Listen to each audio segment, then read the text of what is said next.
Doctor Naik, আপনি বললেন যে কোরআন শরীফে নাকি কোথাও কোনো ভুল নেই। আমি কোরআনে 20টারও বেশি ভুল দেখতে পাচ্ছি, সেটা আরবি ব্যাকরণে। এখন তার কয়েকটা আমি আপনাকে বলছি। ইন্নাল্লাযীনা আমানু ওয়াল্লাযীনা হাদু ওয়াস-সাবিউন, এটা আছে সূরা বাকারায় আর সূরা হাজে। ইন্নাল্লাযীনা আমানু ওয়াল্লাযীনা হাদু ওয়াস-সাবিউন, এখানে কোনটা ঠিক, সাবিউন নাকি সাবিউন?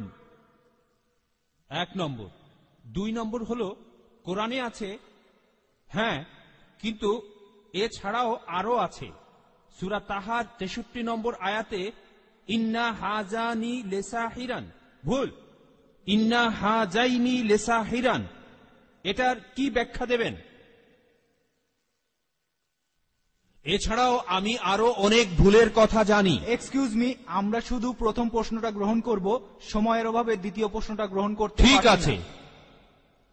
ঠিক আছে ভাই, আপনি খুব সুন্দর একটা প্রশ্ন করেছেন। আমি আরেকটু সহযোগিতা করতে চাই যে হ্যাঁ, আপনি সবগুলো ব্যাকরণগত ভুলের কথাই বলেন, আর আপনার হাতের বইটা লিখেছেন আব্দুল ফাদি। আব্দুল ফাদি ঠিক, ইজ দ্য কোরআন ইনফেলেবল? আমিও দেখতে পাচ্ছি, হ্যাঁ আলহামদুলিল্লাহ, আমি ভালোই দেখতে পাই।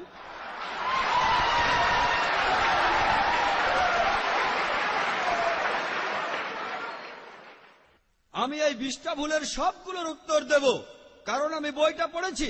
আমি সবগুলোর উত্তর দেবো ইনশাল্লাহ, ইনশাল্লাহ। 1 নম্বর পয়েন্ট ভাই, 1 নম্বর পয়েন্ট, এখানে 1 নম্বর পয়েন্ট হলো যে আরবির সব ব্যাকরণ এসেছে কোরআন থেকে। কোরআন হলো সর্বোচ্চ আরবি বই, যে বইটাতে সবচেয়ে উঁচু মানের সাহিত্য আছে। আরবি ভাষার সব ব্যাকরণ এসেছে কোরআন থেকেই। কোরআন হলো ব্যাকরণের মূল গ্রন্থ, আর কোরআন যেহেতু ব্যাকরণের মূল গ্রন্থ এবং সব ব্যাকরণে এসেছে কোরআন থেকে, কোরআনে কোনো ভুল থাকতে পারে না। 1 নম্বর পয়েন্ট।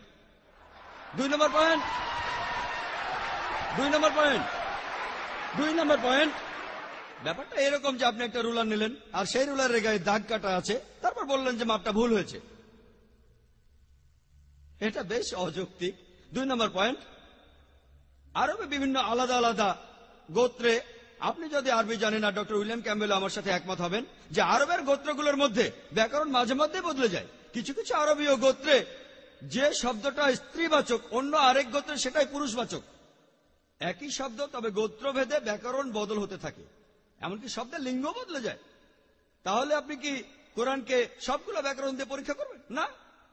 আর এছাড়াও কোরআনের ভাষা এত উঁচু মানের, এতই উঁচু মানের, এর কাছাকাছি কোনো সাহিত্য নেই। আর কোরআনের বিরুদ্ধে অনেক বই আছে, ইন্টারনেটে গেলে দেখবেন 12টা ব্যাকরণের ভুল, 21টা ব্যাকরণের ভুল, আব্দুল ফাদি 20টা ব্যাকরণের ভুল। আপনাদের কি ধারণা খ্রিস্টানরা এই ভুলগুলো বের করেছে? কারাই ভুল বের করেছে জানেন? কারা করেছে? মুসলমানরাই। মুসলমান পণ্ডিতরা, যেমন জামকশারি, তারা এটা করেছেন। কোরআনের ব্যাকরণ এত উঁচু মানের যে কোরআনের ভাষা মাঝে মধ্যে প্রচলিত আরবির বিরুদ্ধে যায়। কোরআনের ব্যাকরণ এত উঁচু মানের, কোরআনের ব্যাকরণ এতই উঁচু মানের, এজন্য তারা উদাহরণ দিয়েছে। আমিও কয়েকটা উদাহরণ দেব, এতে আপনারা সবগুলো উত্তর পেয়ে যাবেন। তারা উদাহরণ দিয়েছে যে কোরআনে লেখা আছে লূত আলাইহিসসালামের গোত্রের লোকজন, তারা সকল নবীকে ত্যাগ করেছে।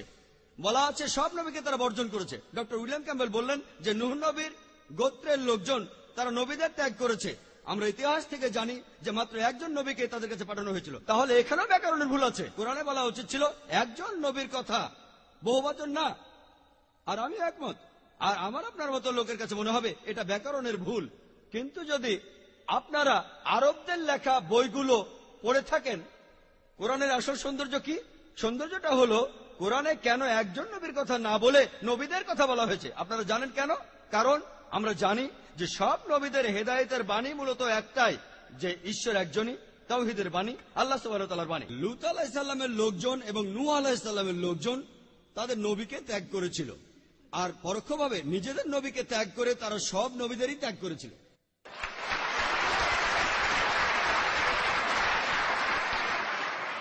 সৌন্দর্যটা দেখেন, ভাষার অলংকার দেখেন, আলহামদুলিল্লাহ। আপনার মনে হতে পারে এটা ব্যাকরণের ভুল, কিন্তু এটা ভুল নয়।